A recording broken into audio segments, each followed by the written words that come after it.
America में जज एक प्रोग्राम यूज करते हैं। आप सब व्हाट्सएप यूज करते हैं। जज एक प्रोग्राम यूज करते हैं, उसे कहते हैं कंपास। अमेरिका में केस हुआ। केस क्या हुआ वो सुनिए कि ये सॉफ्टवेयर जो कैदियों के चाल चलन पे नजर रख के उन्हें जल्दी छोड़ने में जजेस को सजेशन देता है। ये सॉफ्टवेयर कभी काली चमड़ी वालों को, अफ्रीका से आए लोगों को, एशिया से आए लोगों को और खासकर मुसलमानों को रिहा करने के लिए सजेस्ट नहीं करता है।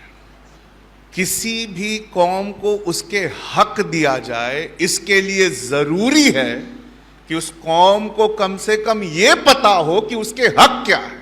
जेल में सबसे ज्यादा बेगुनाह मुसलमान जिनका कोर्ट में केस भी नहीं लगाया जाता, वो कौम मुसलमानों की है। जिसने स्कूल का दरवाजा खोला उसने जेल का दरवाजा हमेशा के लिए बंद कर दिया। जिस कौम की पहली आयत इकरा थी, वो कौम पॉपुलेशन के टेबल में इलिटरेसी के बॉटम में है। हमें डीमोरलाइज करने वाला मैसेज कहीं से आ जाए, हम उसे अपना फर्ज़े ऐन समझकर सारे ग्रुप्स में घुमा देते। नहमदु व नुसल्ली अला रसूलिहिल करीम, अम्मा बाद, औज़ु बिल्लाहि मिनश शैतानिर रजीम, बिस्मिल्लाहिर रहमानिर रहीम। अल्लाहुम्मा रब्बि इश्रह ली सदरी व यस्सिर ली अमरी वहलुल उक़दतम मिन लिसानी यफ़क़हू क़ौली, रब्बि ज़िदनी इल्मा। हमारी बहुत सारी तकलीफ़ों की जो वजह है वो हमारा नहीं पढ़ना है। जिस कौम की पहली आयत इकरा थी, वो कौम पॉपुलेशन के टेबल में इलिटरेसी के बॉटम में है। जिस कौम की पहली आयत इकरा थी, सोचिए अल्लाह पाक चाहता तो वो अपने बारे में बता सकता, अपने रसूल के बारे में बता सकता, लेकिन उसने चुनी जो बात वो इकरा थी, पढ़ो। और आज आप किसी भी ग्राफ को देख लीजिए, ग्रेजुएशन, पोस्ट ग्रेजुएशन, पीएचडी, सब में हम बॉटम में हैं। लेकिन एक ग्राफ में हम सबसे ऊपर है, पढ़ाई को बीच में छोड़ने वाले ड्रॉप आउट रेट्स, हम उसमें सबसे ऊपर है। बहुत सारे अच्छे अच्छे कोट्स मुहियुद्दीन साहब ने आपको सुनाए, लेकिन मुझे बहुत पसंद है एक कोट। क्यों? मैं अपनी आंखों से देखता हूं अपनी कौम को वहां भुगतते हुए। एक कोट है जिसको आपको सुनना चाहिए। एक प्रोवर्ब है कि जिसने स्कूल का दरवाज़ा खोला उसने जेल का दरवाज़ा हमेशा के लिए बंद कर दिया। जिसने स्कूल का दरवाज़ा, आप यकीन नहीं मानेंगे, हम पर एक झूठा इल्ज़ाम है कि जेल में सबसे ज़्यादा परसेंट ये मुसलमान कौम का है। असल में है हमारा परसेंट, लेकिन ये बात झूठी है। क्यों? किसी ने पूरी बात नहीं बताई।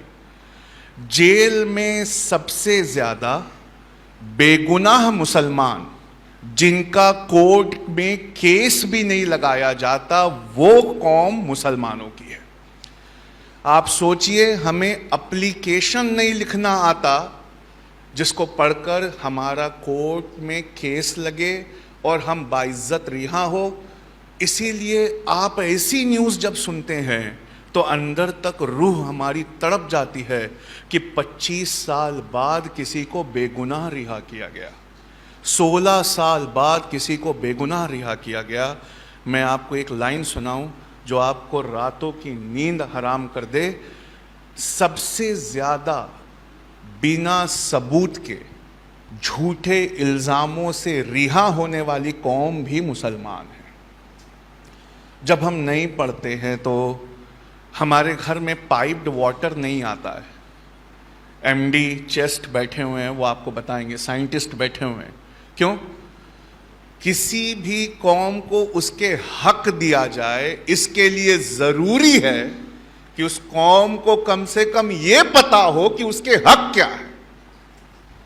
हमें वो हक ही नहीं मालूम, इसलिए ना हमारे घरों में इलेक्ट्रिसिटी, सबसे कम प्रतिशत इलेक्ट्रिसिटी आने का वो हमारे मोहल्लों में है।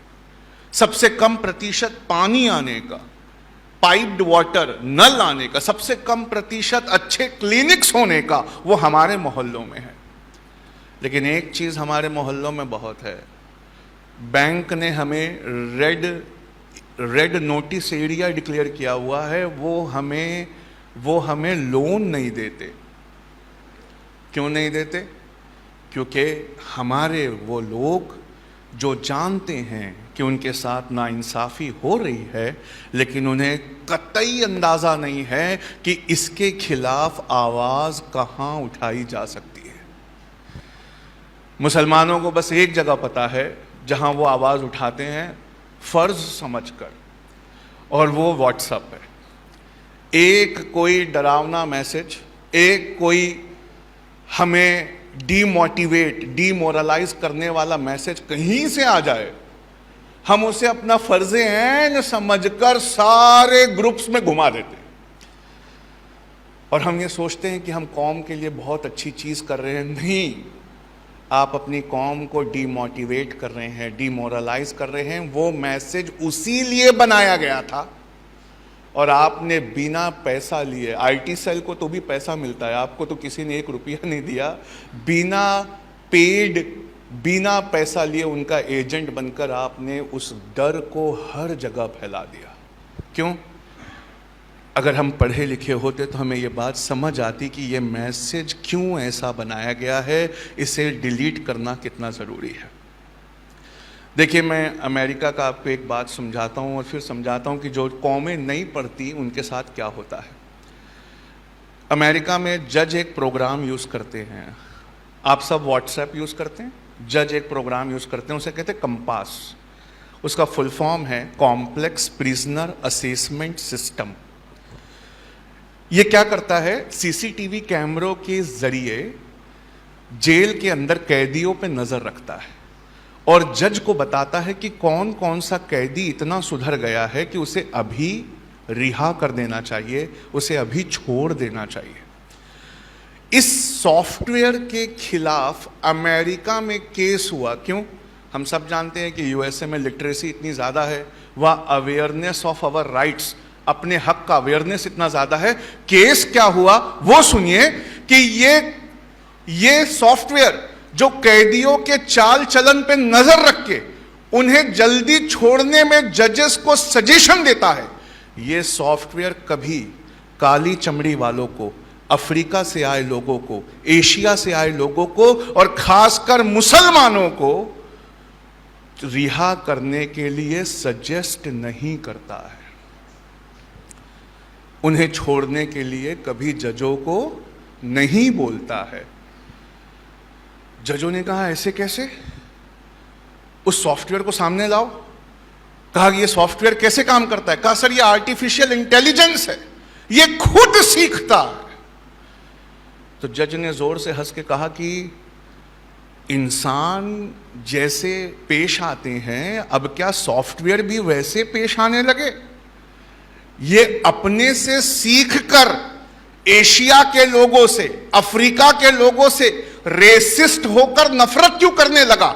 ये मुसलमानों के प्रोपोगंडा को क्या सुनता है? ये मुसलमानों से नफरत क्यों करने लगा? क्या ये रेसिस्ट है?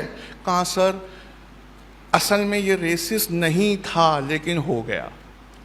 कहा सॉफ्टवेयर रेसिस्ट हो गया कैसे? कहा सर आर्टिफिशियल इंटेलिजेंस का मतलब है ऐसा सॉफ्टवेयर जिसे ये कहा जाए कि इंटरनेट से सीख कर अपना प्रोग्राम एग्जीक्यूट करो। उसे कोई इंसान नहीं सिखाता, वो इंटरनेट से खुद सीखता है। का मिसाल का सर जैसे यूट्यूब, जो वीडियो हम देखते हैं, वीडियो को लाइक करते हैं, शेयर करते हैं, यूट्यूब का एल्गोरिदम, वहां कोई इंसान नहीं है, यूट्यूब का एल्गोरिदम समझ जाता है अच्छा इसी तरह के वीडियो इनको दिखाना चाहिए। उसी तरह ये सॉफ्टवेयर अपने आप सीखता है। तो कहा जब अपने आप सीखता है तो इन लोगों के खिलाफ कैसे सीखा? तो वकील ने जो कहा था वो सुनने लायक है। कहा सर अफ्रीका और एशिया और मुसलमान, ये 3 ऐसी कम्युनिटीज़ हैं जो सबसे कम पढ़ी लिखी हैं। इसी वजह से पूरे वेब पर, पूरे इंटरनेट पे सबसे ज़्यादा प्रोपोगंडा इनके खिलाफ है, और यही बात इस आर्टिफिशियल इंटेलिजेंस के सॉफ्टवेयर ने सीख ली है। सर अमेरिका की बात गुंटूर में क्यों बता रहे सर? ये तो गुंटूर है सर, अमेरिका तो वहाँ है। सर आप गुंटूर में क्यों बता रहे सर? इसलिए बता रहा हूँ, ऐसा ही एक सॉफ्टवेयर इस वक्त एसबीआई की गुंटूर ब्रांच में है। वो रिहा करने का फैसला नहीं लेता, वो लोन दिया जाए कि नहीं इस बात का फैसला लेता। और जब वो सरनेम पढ़ता है, और जब वो हमें पढ़ता है, और जब वो हमारी लोकेलिटी को देखता है, तो वो तुरंत बताता है कि इनका लोन रिजेक्ट कर दिया जाए। अब हम उस लेवल पे चले गए हैं अपने नहीं पढ़ने की वजह से। और अगर अब भी आंख नहीं खुली, तो डॉक्टर साहब कह रहे थे कि 20-30 साल पहले किसी ने ऐसी कॉन्फ्रेंस नहीं की, किसी ने ऐसी फिक्र नहीं की, तो आज हमारे साथ जो हो रहा है वो हुआ। अगर आज ये कॉन्फ्रेंस सच में नहीं होती ना, तो कोई 2041 में कहता कि पिछले 40 साल में किसी ने हमारी फिक्र नहीं की, इसलिए हमारे साथ जो हो रहा है वो हो रहा है। अल्लाह का करम है, हमारी आंखें खुल चुकी हैं। मैंने संडे के दिन बिना बिरयानी के इतनी भीड़ कभी नहीं देखी है। इसका मतलब है कि हम अब कुछ और नहीं देख पा रहे हैं, हम अब सब अच्छा अच्छा देखना चाहते हैं। और ये अच्छा अच्छा सिर्फ एक तरीके से दिख सकता है। बात सुनिए कैसे? अगर हम सब जितनी हमारी हैसियत है उस हैसियत के मुताबिक अपनी कौम को पढ़ाने के लिए मेहनत करें। क्या आप भले आधी रोटी खाना पड़े पर अपने बच्चों को पढ़ाएंगे? कहिए इंशाअल्लाह। चाहे कुछ भी करना पड़े लेकिन अपने बच्चों को पढ़ाएंगे। जोर से कहिए इंशाअल्लाह। क्या आज तक जो चला आ रहा है उसे अच्छे के लिए बदलने के लिए रोज हम कोई ना कोई कदम उठाएंगे? बस इसी बात के लिए, इसी चीज के लिए, इसी खूबसूरत चीज के लिए ब्राइट होराइजन ये सोसाइटी बन रही है। अब एक ऐसी बात मैं समझाना चाहता हूं जो स्टूडेंट्स को खास सुनना चाहिए और टीचर्स को बहुत जोर से सुनना चाहिए। पहले तो मैंने सोसाइटी के उन लोगों को समझाने की कोशिश की जो सब देख रहे हैं और वो कुछ अच्छा करना चाहते हैं। वो क्या करना चाहिए मैं बता चुका। अब स्टूडेंट्स की बारी। आईएएस के एग्जाम में कभी एक सवाल आता था कि गांधी जी कब पैदा हुए, कस्तूरबा उनसे कितनी बड़ी थी, एनसीएम और सीडीएम नॉन कोऑपरेशन मूवमेंट असहयोग आंदोलन और सिविल डिसोबीडियंस मूवमेंट की तारीख क्या है। बच्चे रोज रटते थे, याद करते थे और पेपर में जाकर वॉमिटिंग करके आते थे। आप और मैं ऐसे ही पास हुए हैं। हमें बहुत सारी किताबें दे दी गई, हम उसको बैठकर रटते रहे, उसके बाद पेपर में जाके उल्टी कराए। जिसकी उल्टी, जिसकी वॉमिटिंग जितनी ज्यादा हुई उसको उतने नंबर मिले। हम तो ऐसे ही पास हुए। कोई और है जो बोल दे नहीं मैं ऐसे नहीं, मैं किसी और तरह के एग्जाम से पास हुआ? कोई नहीं। लेकिन अब एक छोटा सा 3,500 रुपए का डिवाइस है, उसे एलेक्सा कहते हैं। आपने सुना है नाम एलेक्सा का? आप उसको इंटरनेट से कनेक्ट कर दो और उससे पूछो, एलेक्सा गांधी जी कब पैदा हुए थे? 2 अक्टूबर 1869 को सर। एलेक्सा कस्तूरबा गांधी जी से शादी के वक्त कितनी बड़ी थी? 2.25 साल बड़ी थी सर। एलेक्सा एनसीएम कब हुआ था? 1921 सर। एलेक्सा विजयवाड़ा से दिल्ली की अगली फ्लाइट कब है? रात को 8:30 बजे sir. Alexa civil disobedience movement कब हुआ था? सर सिविल डिसोबीडियंस मूवमेंट 1931 में हुआ था सर। मतलब सुनो, इंफॉर्मेशन वॉज एजुकेशन, लेकिन अब वो इंफॉर्मेशन फ्री में है और इंटरनेट पे अवेलेबल है, जिसको मशीनें हमसे अच्छा पढ़ सकती है। इसलिए दुनिया के हर कॉम्पिटिटिव एग्जाम्स में अब इंफॉर्मेशन वाले सवाल नहीं पूछे जाएंगे। कौन से सवाल नहीं पूछे जाएंगे? इंफॉर्मेशन वाले। क्यों? अगर मैं बहुत बड़े उद्योगपति का बेटा हूं तो कान के अंदर एक छोटा सा डिवाइस पहन के जाऊं और पेपर लिखते समय थोड़ी एक्टिंग करूं, सवाल को पढ़ूंगा, अरे गांधी जी कब पैदा हुए, कब पैदा हुए, वो डिवाइस मेरे कान में बोलेगा 2 अक्टूबर 1869। हाँ, ओ हार्ड क्वेश्चन था पर मुझे आ गया। ऐसा ही है। लेकिन अब सवाल आईएएस में, यूपीएससी में और हर बड़े कॉम्पिटिटिव एग्जाम में बदल गए। गांधी कब पैदा हुए, कस्तूरबा कितनी बड़ी थी, एनसीएम कब लॉन्च हुआ, कुछ नहीं। अब वो पूछते हैं, ये बताइए गांधी जी आज जिंदा होते तो क्या कर रहे होते?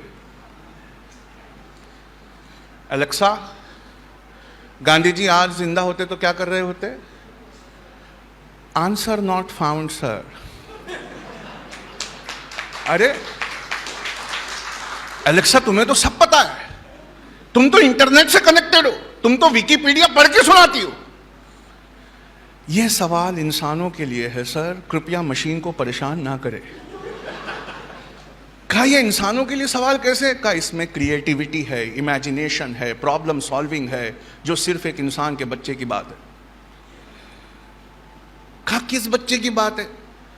कहा सर बताऊंगी तो शर्म आएगी। अरे किस बच्चे के बस की बात है? कहा उस बच्चे की जिसका पढ़ाई में मन नहीं लगता, वो ही इन सवालों का जवाब दे सकता है। कहा कैसे? कहा सर बचपन में क्लास में जिसको मज़ा नहीं आता था इन्फॉर्मेशन रटने में, वो हाथ ऊपर उठाकर अपनी टीचर से पूछता, गांधी जी, गांधी जी, अरे गांधी जी आज जिंदा होते तो क्या कर रहे होते? ये सवाल वो ही बच्चे सॉल्व कर सकते हैं सर। अब सुनिए, जो बच्चा 2nd रैंक आया था इंडिया में, वो मेरी क्लास से था, उसने क्या खूबसूरत जवाब लिखा था। उसने लिखा, गांधी जी अगर आज जिंदा होते तो मुसलमानों की तरफ से सीएए के खिलाफ लड़ रहे होते तो हम उन्हें अपने देश से निकाल देते, पर वो पाकिस्तान जाकर भी चुप नहीं होते, वहां हिंदुओं की तरफ से लड़ते हैं। तो पाकिस्तान उनको वहां से निकाल देता तो हम अमेंडेड सीएए में गांधी जी को दोबारा नागरिकता देते। गांधी जी सुप्रीम कोर्ट में किसी वकील को नहीं करते क्योंकि बापू खुद बहुत अच्छे वकील थे।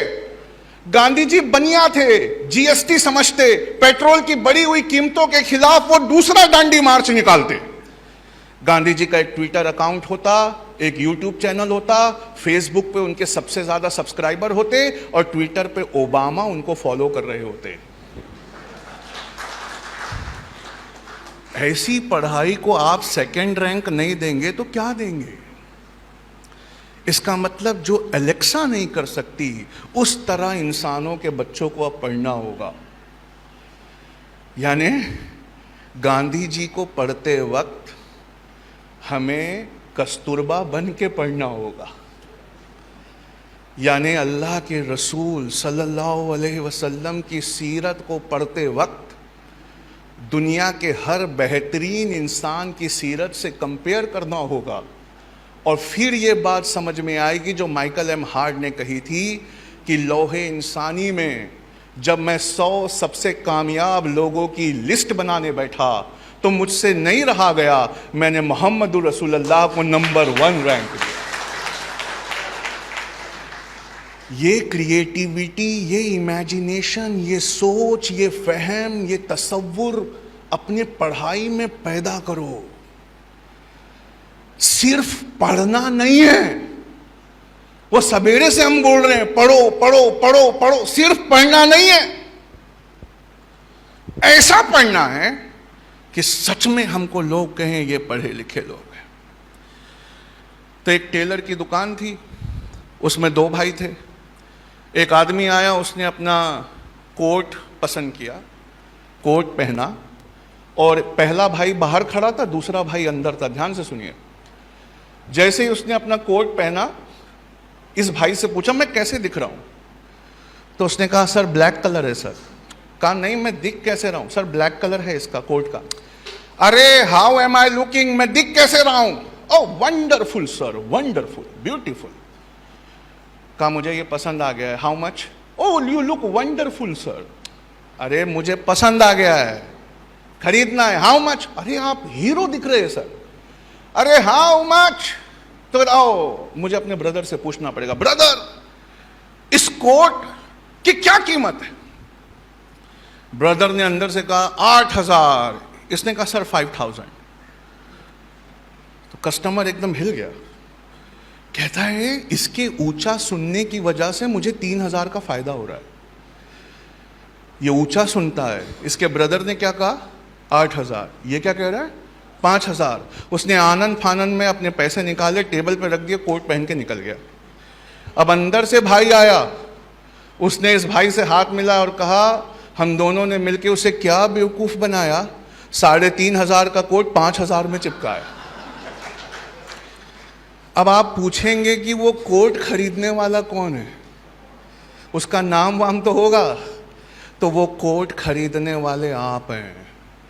इसे कहते हैं अमेज़न बिग महासेल। आप साल भर एक आइटम को देखते हैं, फिर अपने पॉकेट को देखते हैं, छोड़ देते हैं। फिर देखा उस आइटम को, अरे नहीं यार जब पैसा आएगा तब लेंगे, छोड़ दो। साल भर उनका एल्गोरिदम उनको बताता है कि ये आइटम खरीदने में इंटरेस्टेड है, और वो बढ़ी हुई कीमत देखकर नहीं पसंद कर रहे, नहीं ले पा रहे। तो दिवाली से ठीक पहले पहले, ईद से ठीक पहले पहले अमेज़न आपको एक ऑफर दिखाता है, ये 24,000 की चीज़ पसंद थी ना, ले नहीं पा रहे थे, चलो 19,500 में ले लो। जबकि असल में उसकी कीमत 16,000 है। जब तक आप क्रिटिकल थिंकिंग नहीं पढ़ेंगे तब तक आप ये चीज़ नहीं समझ पाएंगे। आप समझ रहे हैं मैं क्या कहना चाहता हूं? सिर्फ पढ़ना, वो जमाने चले गए। कैसे पढ़ना, मशीनों के इस दौर में कैसे पढ़ना, आपको वो समझना होगा। पढ़ने के बाद क्या होता है सर, क्यों पढ़ना चाहिए? तो हमारे इंजीनियर साहब बता रहे थे, अच्छी नौकरी मिलती है, इज्जत मिलती है, रुतबा मिलता है। वो पूरे आंध्र प्रदेश के रोड डिपार्टमेंट के हेड हैं, इसलिए पढ़ाई करना चाहिए। पर मैं आपका दिल तोड़ के जोड़ना चाहता हूं, इसलिए उठ के जाना मत, वरना दिल टूटा टूटा लेके जाओगे। आप कितना भी पढ़ लो, आपको नौकरी मिलने वाली नहीं है, नहीं मिलेगी नौकरी। क्यों नहीं मिलेगी सर? क्योंकि आपसे सस्ता नौकरी देना मशीनों को पड़ता है। आप छुट्टी लेते हो, आप बोनस लेते हो, आप थक जाते हो और लॉकडाउन में घर में बैठने पे मजबूर हो जाते हो। पर मशीनें ऐसी नहीं हैं। एक बार इन्वेस्ट किया तो वो तनख्वाह नहीं मांगती, वो सिर्फ बिजली का बिल मांगती है। तो आपको क्यों नौकरी दी जाए? नौकरी मशीनों को दी जाए। इस वजह से पूरे देश में, क्या मुस्लिम क्या हिंदू, किसी को नौकरी नहीं मिल रही है। लार्जेस्ट अनएम्प्लॉयमेंट रेट इस वक्त इंडिया की हिस्ट्री में, सबसे बड़ा अनएम्प्लॉयमेंट रेट इस वक्त आया हुआ है। तो पूछा सर देखो आपने तो दिल तोड़ दिया सर, मतलब हम तो बैठे थे भाई, हैं? कोई तो बोला मोटिवेट करते, कहाँ गए वो? मोटिवेशनल है, ये तो डीमोटिवेट कर गए। नहीं बच्चों, मेरी बात सुनो। कुछ अच्छा अच्छा बता के मैं चला जाता, फिर अगले साल आता, फिर कुछ अच्छा अच्छा बताता, फिर अगले साल आता, फिर कुछ अच्छा अच्छा बताता, फिर कड़वी बात करता, तो आप हजम कर लेते, हाँ राइट। इससे अच्छा मैं यहीं पर कड़वी बात करना चाहता हूँ, और वो कड़वी बात क्या है, ध्यान से सुनना। नौकरी मिलने वाली नहीं है, ये क्राइसिस है। लेकिन चाइनीज डिक्शनरी में, चाइना की डिक्शनरी में क्राइसिस की मीनिंग बहुत अच्छी होती है। पहले आप बताओ क्राइसिस की मीनिंग आपकी डिक्शनरी में क्या है? जोर से बोलो। मुसीबत। क्राइसिस का मतलब मुसीबत। चाइना की डिक्शनरी में कुछ और लिखा उन्होंने, इसलिए पूरी दुनिया की फैक्ट्री सिर्फ एक है, उसको कहते हैं क्या? चाइना। कहते हैं ना, वो एक जोक चलता है क्रिश्चियन व्हाट्सएप ग्रुप्स में कि God created world, everything else was created by China. वो ऐसा कहते हैं तो चाइना की डिक्शनरी में क्राइसिस का मीनिंग अलग है। चाइना की डिक्शनरी में क्राइसिस का मतलब होता है अपॉर्चुनिटी। क्या मतलब होता है? अब ध्यान से सुनना, नौकरी मांगने के, पढ़ लिख कर नौकरी करने के दिन गए। अब हम एक नए युग में, नए एरा में पैर रख चुके हैं, जहां नौकरी देने वाला बनना है। क्या बनना है? क्या बनना है?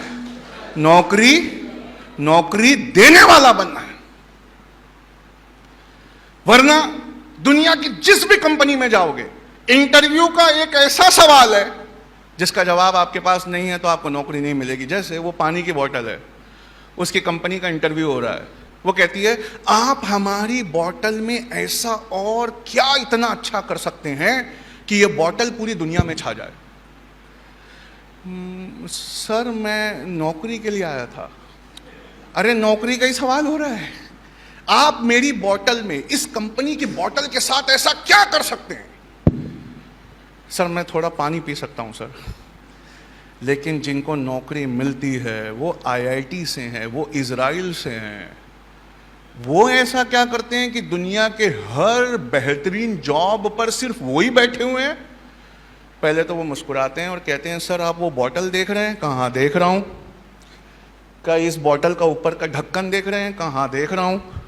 का सर इस ढक्कन में हम एक बैटरी लगाएंगे और अल्ट्रा वायलेट प्यूरीफायर लाइट यहाँ से आएगा। आप इस बोतल में कैसा भी पानी भरिए, ढक्कन लगाइए, ऑन करिए, 15 मिनट के बाद वो पीने लायक हो जाएगा। आप सोच कर बताइए, अगर आप उस कंपनी के मालिक होते तो उस बच्चे को नौकरी देते कि नहीं देते? अरे देते कि नहीं देते? देते। इसका मतलब है अब दुनिया को डिग्री नहीं चाहिए। क्या नहीं चाहिए? और कैसे नहीं चाहिए? कभी गूगल पे लिखना 15 companies that don't accept degree. आपको हर दुनिया की बड़ी कंपनी का नाम मिलेगा। अमेज़न, गूगल, यूट्यूब, सारी कंपनी डिग्री नहीं ले रही। अब दुनिया को आइडियाज चाहिए, टैलेंट चाहिए। इसका मतलब है, ध्यान से सुनना, हर चैप्टर पढ़ने के बाद आपको अपने आप से पूछना होगा कि इसमें से ऐसा कौन सा आइडिया है जो लाइफ को चेंज कर सकता है। क्या कर सकता है? चेंज कर सकता है। तो अब ध्यान से सुनना, आपने लेंसकार्ट का एक ऐप देखा है? देखा है लेंसकार्ट का ऐप सबने? उसमें चश्मा ऐसे दिखाता है, ऐसे ऐसे ऐसे ऐसे बदल के जो चश्मा अच्छा लगा उसको क्लिक करो तो घर पे डिलीवर हो जाता है। पक्का? किसी ने कहा है, सच्चर समिति में लिखा है, टेलरिंग में मुसलमान सबसे ज्यादा है। किस चीज में? टेलरिंग में। वो टेलरिंग में गरीब हो रहे हैं। कहा क्यों गरीब हो रहे हैं? सच्चर समिति की रिपोर्ट कहती है इसलिए गरीब हो रहे हैं क्योंकि लोग अब रेडीमेड कपड़ा पहन रहे हैं जो सस्ता पड़ता है। ऐसे ही है ना? है आप में से कोई इंजीनियर जो ये ऐप बना दे जिसमें इंसान अपना चेहरा देखे और यहां तक पोर्शन देखे और वो जैकेट्स को सिलेक्ट करे और जो जैकेट उसको जच जाए जैसे ही बटन दबाए, यही मुसलमान टेलरों की दुकान से वो जैकेट उसको एक दिन में डिलीवर हो जाए। आप समझे कितने टेलरों के घर बच जाएंगे कि नहीं बच जाएंगे? जोमैटो और स्विगी नाम सुना है? अरे जोमैटो और स्विगी नाम सुना है? जोमैटो का नाम सुना है? इंडिया की सबसे अमीर कंपनी में 1,08,000 करोड़ का आईपीओ हुआ है। 1,08,000 करोड़ का आईपीओ। ध्यान से सुनना, कभी जोमैटो वालों से पूछो कहां से इतना कमाते हो? कहा लोगों ने हमारे शेयर्स खरीदे हैं। कहा किस वजह से खरीदे हैं? कहा इस वजह से खरीदे हैं कि मुसलमानों के खानों में टेस्ट होता है और हिंदू भाई वो खाना खाना चाहते हैं, लेकिन मीडिया के प्रोपेगेंडा के चलते वो उनकी बस्तियों में नहीं जाना चाहते। तो वो घर बैठे बैठे अपना फेवरेट बिरयानी सिलेक्ट करते हैं और बटन दबाते हैं, हम घर पहुंचा के दुनिया की सबसे अमीर कंपनी बनने जा रहे हैं। ये आइडियाज, ये सोच जब तक इस कौम में नहीं पैदा होगी, ऐसी सैकड़ों कॉन्फ्रेंसेस से कुछ हासिल होने वाला। बात समझ में आई है? एक ही को समझ में आई है क्या? जब तक कुछ हासिल होने वाला नहीं है। लोग बैठे हुए हैं दुकानों में, अभी कार आ रही थी, संडे का दिन था, किसी ने, ड्राइवर साहब ने कहा हमारे संडे का दिन है सर इसलिए भीड़ कम है। नहीं, लोगों ने कपड़ा लेने का तरीका बदल लिया है। बदल लिया है ना कपड़ा लेने का तरीका। पहले हम छोटे थे तो ईद में सबका कपड़ा बनता था, हम इंतजार करते थे, एक बड़ा थान आता था, सब एक जैसा पहनते थे, वो नए कपड़े का इतना क्रेज होता था। आज जब दरवाजा खोलो मिंत्रा वाला खड़ा है, अमेजन वाला खड़ा है, कुछ ना कुछ नया लोग पहन रहे हैं, इसलिए ईद में नए कपड़े का कोई क्रेज अब नहीं होता। लेकिन आपको एक बात समझना चाहिए, मैं आपको एक कमाई सुनाता हूँ, सिर्फ एक कमाई। पहले एक सवाल पूछता हूँ, मान लीजिए ये आईएएस के इंटरव्यू का सवाल है, अमेजन क्या बेचता है ये बता दीजिए मुझे। अमेजन क्या बेचता है? सब कुछ बेचता है। अमेजन कुछ भी मंगा लो सब कुछ बेचता है? नहीं, अमेजन एक दिन में डिलीवरी बेचता है, पसंद नहीं आने पर सेकेंड डे वापसी बेचता है। अमेजन रेटिंग एंड रिव्यूज बेचता है। अमेजन चीजों को खरीदने में कस्टमर की सहायता बेचता है। पसंद नहीं आने पर आपको जगह देता है कि आप वापस भी कर दें और रिव्यू भी लिख दें कि ये प्रोडक्ट खराब है। अब हम एडवर्टाइजमेंट देखकर कुछ खरीदते हैं क्या? नहीं, अमेजन पे जाकर रेटिंग्स एंड रिव्यूज पढ़ते हैं। अमेजन सबसे सस्ता बेचता है। इस वजह से ध्यान से सुनना, लॉकडाउन में जब आपके कारोबार बंद थे, आपके कारोबार बंद थे, जब आप गरीब हो रहे थे, अमेजन ने $11,633 पर सेकंड कमाया है। पर मिनट नहीं बोल रहा हूं, पर आवर नहीं बोल रहा हूं, पर सेकंड, यानी मैं जितनी देर से यहां खड़ा हूं, अमेजन $7.5 लाख कमा चुका है। ये वाली आंख हमारी कब खुलेगी? लखनऊ के फेवरेट गलौटी कबाब गुंटूर में 1 घंटे में पाए, लिशियस कंपनी उठकर लखनऊ के सबसे फेमस कबाब को यहां बेच रही है। और लखनऊ जाओ तो वो कहते हैं हैदराबाद के पैराडाइज की बिरयानी 1 घंटे में लखनऊ में पाए। और हमारे लोग वो बिरयानी बना रहे हैं, वो कबाब बना रहे हैं, लेकिन बेचने वाला अकल लगाकर दुनिया की सबसे अमीर कंपनी बन रहा है। तो जब तक ये सोच नहीं बदलेगी, जब तक एंटरप्रेन्योरशिप हम में नहीं आएगी, जब तक हम फहम के साथ गहराई से पढ़ाई नहीं करेंगे, जब तक हर चैप्टर में उससे एक जिंदगी बदलने वाला सबक हम नहीं निकालेंगे, तब तक याद रखिए हमारी कौम की किस्मत नहीं बदलेगी। कौम की किस्मत नहीं बदलेगी। एक आदमी बेकरी चलाते थे, उनको एलर्जी हो गई मैदे से, ग्लूटेन से। डॉक्टर ने बोला अगर ग्लूटेन गया पेट में तो ब्रोंकाइटिस से मर जाओगे। उनको बोला मुझे सर कोई और व्यवसाय आता ही नहीं है, मुझे कोई और बिजनेस आता ही नहीं है। उन्होंने कहा नहीं, बंद करो यानी बंद करो। उन्होंने जाकर बंद किया। वो सामान उठाकर फेंकने गए तो वहां पर एक किताब रखी हुई थी, ग्लूटेन फ्री बेकरी। ग्लूटेन हटाकर केक बनाए, जैसे एग फ्री केक आता है ना, वैसे ग्लूटेन फ्री बेकरी, मतलब मैदा छोड़कर बाकी चीजों से कोई चीज बनाए। वो घर आए, आंसू पोछे, उन्होंने किताब खोली, ट्राई किया, बनने लगा। उन्होंने गूगल पे उठाकर अपनी दुकान का नाम डाल दिया, ग्लूटेन फ्री बेकरी। अगले दिन उनके दुकान के सामने लाइन लग गई। उन्होंने इन लोगों से पूछा बेकरी तो बंद है? कहा नहीं, हम सबको ग्लूटेन वाली एलर्जी है, हम सबका डेटा गूगल के पास है। तो गूगल ने आज सवेरे हम सबको बोला कि आपके शहर में ग्लूटेन फ्री बेकरी खुल रही है। तो हम आकर यहाँ लाइन लगा दी। तो उसने पूछा आपको क्या चाहिए? कहा मुझे ना बादाम चाहिए, आपको पूछा मुझे पिस्ता डाल के देना, आपको मुझे ना कैनोला ऑयल मत डालना, आपको मुझे देसी घी। थक गए वो, हर एक की अपनी डिमांड। फिर उन्होंने आंसू पोछे, एक आइडिया आया, बेकरी चल पड़ी थी, नया आइडिया आया, वेटिंग टाइम ज़्यादा था। क्यों? किसी को आलमंड चाहिए, किसी को पिस्ता चाहिए, किसी को काजू चाहिए। उनके दिमाग में एक नया आइडिया, उन्होंने हैदराबाद से एक बच्चे को लिया, उसको कहा एक ऐप बना के दे जहां लोग उंगली से सरका के अपना केक खुद डिज़ाइन करे, उसमें क्या चाहिए वो खुद उसमें पंच करे और जैसी डिलीवर करे हमको ऑर्डर मिल जाए, हम बनाना शुरू कर दें। आपको पता है 59 लाख फायदे में है वो बेकरी। कैसे?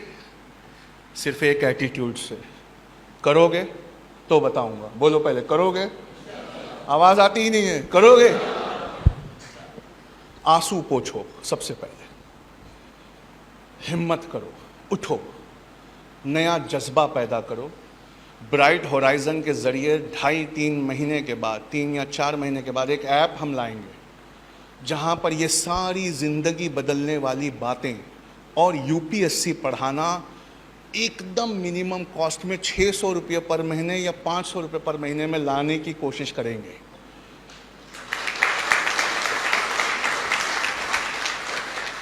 क्या वादा करते हो फिर पढ़ोगे? क्या वादा करते हो फिर पढ़ोगे? क्या वादा करते हो कि अपने कारोबार को फिर बदलोगे?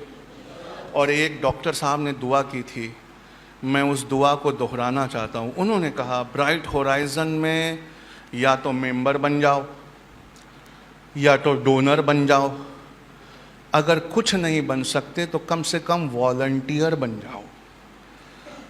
आप समझ रहे हो? इन लोगों की हिम्मत बढ़ाना बहुत ज़रूरी है। अगर ये हिम्मतें टूट गई तो फिर 10 साल और लेट हो जाएंगे। पक्का?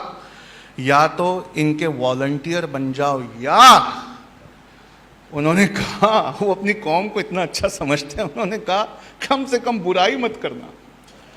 मैं उस लाइन को चेंज करके कह रहा हूं, कम से कम तारीफ कर देना, कम से कम बच्चों को पता बता देना, कम से कम नीट वालों से कहना इधर आ, नीट करना है, हाँ चल जाओ वहाँ जा। आईएएस करना है, कहाँ? इधर आ। अपने बिजनेस को नए ज़माने के एतबार से बदलना है, कहाँ? चल जाओ वहाँ जाओ। कहाँ जाओ? नाम बोलो, कहाँ जाओ? ब्राइट। अरे ज़ोर से बोलो, कहाँ जाओ? उसके बाद किसी ने कहा था ये पंक्चर बनाने वालों की कौम है। उसने एपीजे अब्दुल कलाम को नहीं देखा था, उसने सर सैयद अहमद खान को नहीं देखा था, उसने देश को पहला रॉकेट बनाने वाला टीपू सुल्तान को नहीं देखा था, पहली मिसाइल देने वाले एपीजे अब्दुल कलाम को नहीं देखा था, उसने मुगलों को नहीं देखा था जिसके ज़माने में 27% जीडीपी ऑफ द वर्ल्ड हमारे देश का था। लेकिन अगर हम ऐसे हो गए जैसा होना चाहिए, अच्छा सा हज करना है सबको, अच्छा सा उम्रा करना है, उसके बाद जब उम्रा के पैसे जमा हो किसी बच्चे की फीस के पैसे भरना।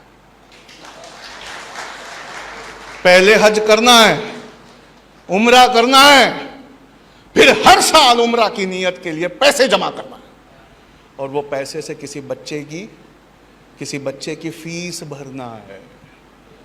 पुल सिरात पे जब जाओगे अल्लाह के सामने, है ना, हर एक को जाना है ना पुल सिरात पे, हमारी नमाज खड़ी होगी, हमारा हज खड़ा होगा, हमारा उम्रा खड़ा होगा, हमारी ज़कात खड़ी होगी, जो पुल सिरात पार करने में हमारी मदद करती होगी। लेकिन मुड़ कर देखना, जितने बच्चों की तुमने फीस भरी है वो बच्चे भी वहां खड़े होंगे और वो अल्लाह से ये दुआ करते होंगे कि परवरदिगार अपने इस बंदे को बख्श दे। गुंटूर वालों, एक काम करोगे, बस एक काम, अरे इंशाअल्लाह कि हाँ कि ना, बस एक काम। इसमें से कोई है जो उठे और ये कहे कि आज नहीं 6 महीने बाद इंडिया की पहली ऐसी मुसलमान शादी जिसमें खर्चा बिल्कुल कम किया गया लेकिन सब लोग अटेंड करने आए और खर्चा बचा कर उसने कई बच्चों की फीस दे दी। ये न्यूज़ यहाँ से निकलेगी तो यकीन मानना पूरी दुनिया में जाएगी। कहाँ जाएगी? पूरी दुनिया में। और ब्राइट होराइजन वालों को कह रहा हूँ, वो ये काम करेंगे। अगले महीने फिर एक प्रोग्राम होगा, मैं नहीं आऊँगा, ये गुंटूर शहर के कलेक्टर आएंगे और आप सब कलेक्टर साहब के सामने टोपी पहन कर बैठना और कलेक्टर साहब को हम टॉपिक देंगे, सर आपके जैसा कैसे बनते हैं, हमारे बच्चों को बताइए। फिर उसके अगले महीने एसपी को लाएंगे, उनको पूछेंगे सर आपके जैसा कैसे बनते हैं, हमको बताइए। और उसके बाद फिर हमारे इब्राहिम साहब जो हमारे डॉक्टर साहब है, सॉरी मुस्तफ़ा साहब, उनको लाएंगे और उनसे पूछवाएंगे कि सर अगर किसी को एमडी बनना है या डॉक्टर बनना है तो कैसे पढ़ाई करना चाहिए, और डॉक्टर बनकर क्या सच में हम जान बचाने वाला बन सकते हैं। पक्का? अब एक बात सुनना, लास्ट, सॉरी मैं ज़्यादा टाइम ले लिया, हाँ, अब एक लास्ट बात सुनना। जो कौम के बच्चे डॉक्टर होकर जान बचाने वाले हों, उन कौमों की कोई जान नहीं लेता।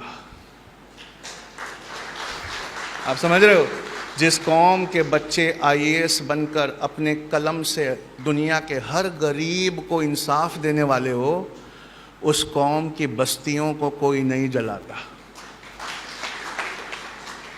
और सबसे बड़ी मदद हमारी करने वाला हमारा रब है। और वहाँ तो ऐसा ट्रांजैक्शन है कि झोली भी कम पड़ती है। वो कहता है मेरी राह में एक देना या एक कदम चलना, मैं 10 कदम चलूँगा। और वो हमारा कदम नहीं है, वो हमारे रब का कदम है, जिसने एक रात को, लैलतुल कद्र की एक रात को 1000 महीनों से अच्छा कह दिया। जब तुम एक दोगे तो वो 1000 महीनों से ज़्यादा तुमको बरकत देगा। इस वादे के साथ मैं अपनी बात ख़त्म करता हूँ। बहुत शुक्रिया। अस्सलाम वालेकुम।